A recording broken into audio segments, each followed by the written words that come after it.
There's going to be a lot of hidden Easter eggs in this podcast. It's all related to 4 agreements. Yes. The smoky mirror. The smoky mirror. The smoky mirror. Are you talking about black magic? No, I'm talking about the smoky mirror that exists between all of us and our perceptions of each other and the world. Oh, I forgot about that little phrase there. I'll go study up and report back. You got to get to work on your screenshots, girl.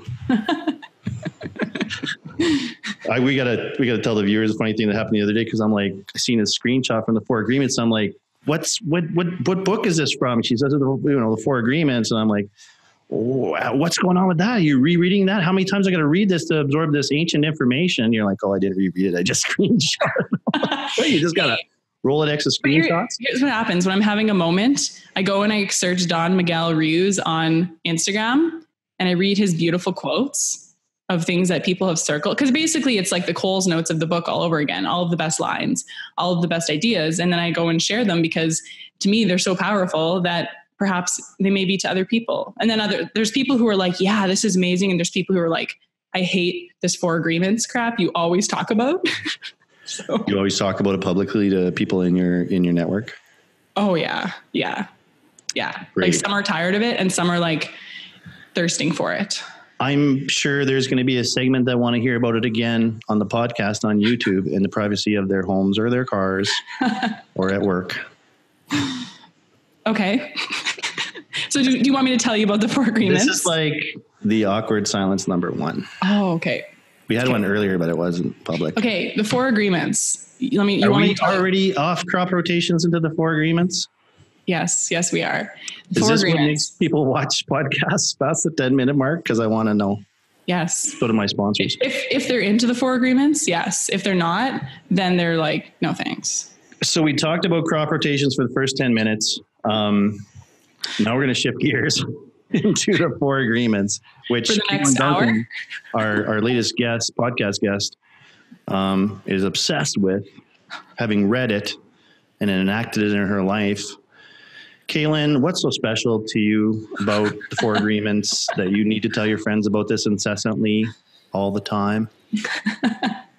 You know what? I think it's about the timing. Okay, of the 4 agreements. I can tell this is you've been waiting. So my one sister, Stacy's like this super smart. I like to call her a wizard, her and her partner, because she's really smart. She knows people. She has all these books, and she's incredibly influential. And so she has recommended this book forever. And I was like, no, like, I mean, they've got 10 other books to read. No, thanks, whatever. And then it all started a couple years ago when my sister's partner was riding with me in the combine. And I had a really bad day at work. And I was just complaining about people and the way they made decisions and the way that they just, didn't even understand or know about their own bias. And they were so unaware of, who they are and what's going on. And he's like, oh, your FI is coming out. And I was like, FI, what? Like, so all the personality stuff is like introverted feeling. And so it's kind of like, some people just think this way naturally, but like essentially now you're a lot more introspective in your thoughts and you think about your values and your morals and, your beliefs and question and challenge things, which is incredibly exhausting, but, really, really challenging and a great growing opportunity.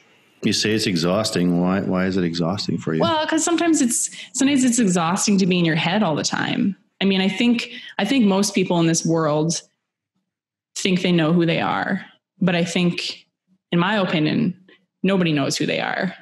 And it takes a lot of time and effort to pull back those layers and totally figure that out. And the 4 agreements, I mean, yeah, I get eye rolls from a lot of people, but I also weirdly have these other moments coming to my life where, I'll have people, farm friends, young guys my age who are farmers, and they'll text me and they'll say, hey, like, do you ever wonder what your purpose in life is?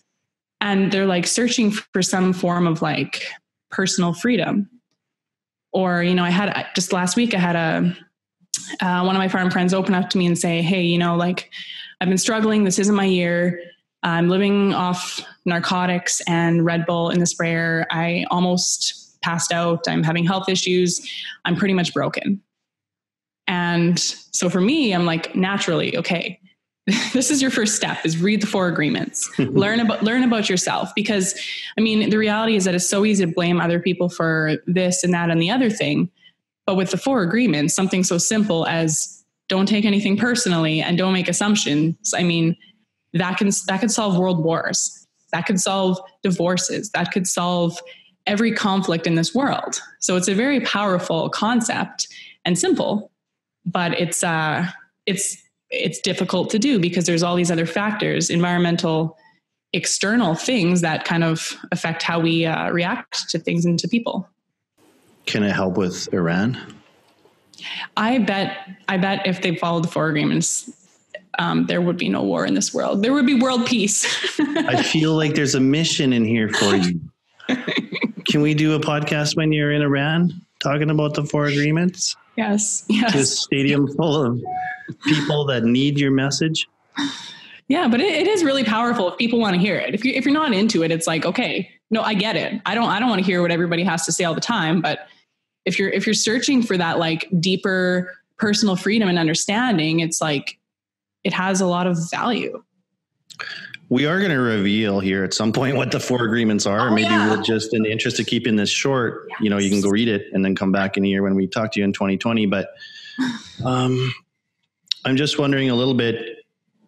I keep going back to this thing. You said it's exhausting, but so what is the end outcome then? Is it of this 4 agreements? What is the net end experience for you? Well, okay. The book calls it personal freedom, which seems super cliche, but like, I kind of get it. I kind of identify with that because I think it's like the freedom to be who you are and to, love who you want and to do what you want. And it takes a lot of effort. Like I said, I think we all think we know who we are, but I think everything in our life comes down to self. So there's Katelyn the farmer, there's Katelyn the individual, there's Katelyn the I don't know, all these different buckets, sister, right? Farmer, sprayer. Sister, I was friend, going to ask you this question. Sprayer, all of that. Yeah, there's all these things you identify with. Right, but if you don't figure yourself out, you're not a good farmer, or you can't be as good of a farmer. You can't be as good as of a sister, of a friend, of a daughter.